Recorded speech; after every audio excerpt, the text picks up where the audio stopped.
জান্নাত কী দ্বারা তৈরি সেটা কি জানেন? একটা হাদিসে হযরত মুহাম্মদ সাল্লাল্লাহু আলাইহি সাল্লাম জান্নাত কীভাবে তৈরি বা কোন কোন উপাদান দ্বারা তৈরি সেটা বিস্তারিতভাবে তুলে ধরেছেন।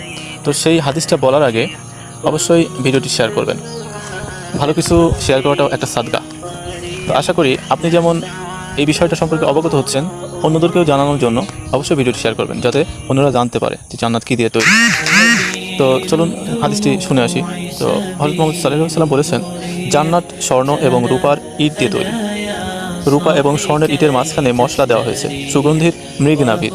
মৃগনাভিটা কি সেটা আমি অবগত না, তবে যেহেতু জান্নাতের ম্যাটেরিয়ালস সেহেতু অনেক উন্নত মানের কিছু হবে। জান্নাতের কঙ্কর, মণিমুক্তা আর মাটি হলো জাফরান। দেখছেন কত উন্নত এবং কত সুন্দর জিনিস দ্বারা বা ম্যাটেরিয়ালস দ্বারা, উপাদান দ্বারা জান্নাত তৈরি। তো এই জান্নাতে আমরা যেতে চাই একজন মুসলিম হিসেবে। অবশ্যই কমেন্টস করবেন।